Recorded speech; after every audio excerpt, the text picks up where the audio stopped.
المدمر هو مؤلف الطوفان العظيم والأوبئة في مصر. من الممكن أن يعود ويعيش القرآن، وده يمكن أن يؤثر جرم سماوي كبير على المجال الكهرومغناطيسي ويغير من قطبية الأرض الجاهزة بسبب تأثيره. يمكن أن يتسبب في ثورات بركانية كبيرة، ذوبان الأنهار الجليدية، ارتفاع مستويات سطح البحر، ودي كلها ظواهر طبيعية لا يوجد فيها شيء خارق للطبيعة ممكن أنها تحدث فقط. ده من الممكن أو من غير اللهم صل على سيدنا محمد. المدمرة بالتأكيد ليس معادلا للدجال الموصوف في الكتاب المقدس المسيحي. ربما هذا رمز نوع من تجسيد التدمير الذاتي للبشرية، وبنتفهم جميعا بفضل التقدم التكنولوجي والاستكشاف المتهور لمواردنا في الأرض نتجه نحو الدمار. ربما نحن البشر هنبقى المدمر الأسطوري الموصوف في كتاب كولبرين. إذا كان الأمر كذلك يمكننا إيقاف هذه الكوارث. نحتاج فقط العيش بوعي، وكمان في رؤية التهديد تغير سلوكك. ربما لم يفت الأوان. هل علم الناس اللي عاشوا قبل 4000 سنة تقريبا بهذا الأمر؟ بعد كل شيء بتضمين هذه الرسالة في كتاب كولبرين. هذا الكتاب غامض للغاية، لم يكن بشكل كامل. ربما بعد فترة من الوقت نتعلم شيئا جديدا عن أنفسنا وعن مستقبلنا. اللهم صل على سيدنا محمد. كده احنا الكتاب دون بيقدم لنا نص الحكمة المصري السائتي كشف عنه حديثا، ومعرفة أولئك اللي نجوا من الكوارث العالمية السابقة حتى نتمكن من إن احنا نعيش. اللي سجلوا مؤلفين مصريين وستين عملوا تفسيرات نبوية للمستقبل، وبتتقارب علامات نسيرهم الآن في هذه الأوقات. تاني احنا بنقول ان الكتاب كولبرين هو نص حكمة علمانية درس في أيام يسوع وحافظت عليه بمحبة أجيال من الصوفيين الثلاثيين في بريطانيا العظمى. هم عبارة عن مختارات علمانية من 11 كتاب. الستة الأولانيين منها بتسمى النصوص المصرية، صاغها أكاديميون مصريون بعد النزوح العبري، وبتسمى الخمس كتب الأخيرة النصوص الكلتية، صاغها كهنة سلتيك بعد وفاة السيد المسيح.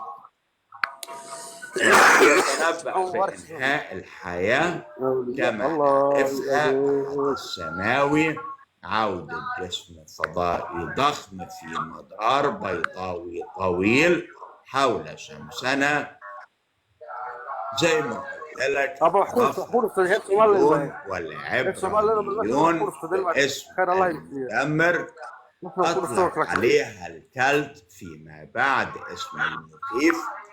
لو قرينا فقرات فعلية من النصوص المصرية هنقرأ حورس الله في دم وبراتش الله اكبر النصوص اللي قلناها قبل كده، إلا إن في نص وما ليدي وين قابلنا وين بيقول لنا هتحترق باهية وحمراء سيكون هناك لون نحاسي على وجه الأرض، يليه يوم من الظلام هيظهر قمر جديد وينفصل ويسقط. بالخلص تعرف كان كبد عاود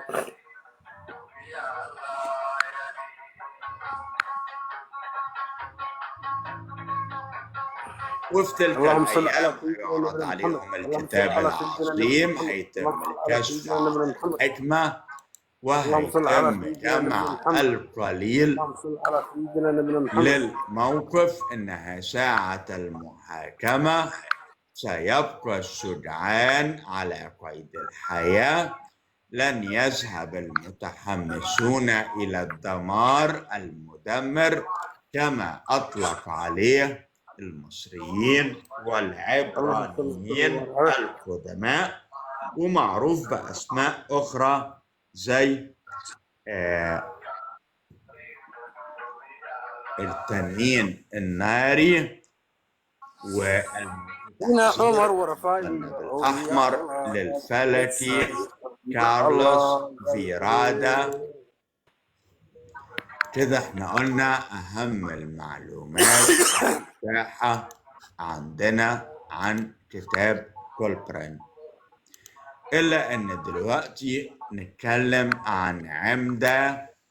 يقع معبد عمدة على مسافة 15 كيلومتر إلى الجنوب من أسوان، وبيعتبر من أقدم المعابد القائمة في بلاد النوبة. بيعود تاريخه لعهد الأسرة الثامنة أي 18، وأسسه تحتمس الثالث، قام بتكملته وزخرفته ابنه آمون حتب الثاني، زاد في حفيده تحتمس الرابع إلى توسعته وتكملته. هناخد تعليق كده صغير. الناس اللي بتصرح داعش ليس لها علاقة بالإسلام، بل هم صنيعة الغرب الأمريكي لضرب الإسلام والمسلمين لا أقل ولا أكثر، بعتبره تصريح كاذب. اعتدى على هذا المعبد وخربت ودمرت بعض أجزائه عصر أخناتون أمنحتب الرابع، كجزء من الحملة اللي أرسلها هذا الملك لتخريب كل المعابد اللي خصصت لعبادة آمون رع، حتى تلك المشيدة في بلاد النوبة السفلى والعليا. أما التلف اللي أحدثه أخناتون وأعوانه أصلح بعد بقدر الإمكان على يد الملك سيتي الأول العين والمتعصب، نظرا لأهمية النقوش على جدرانه.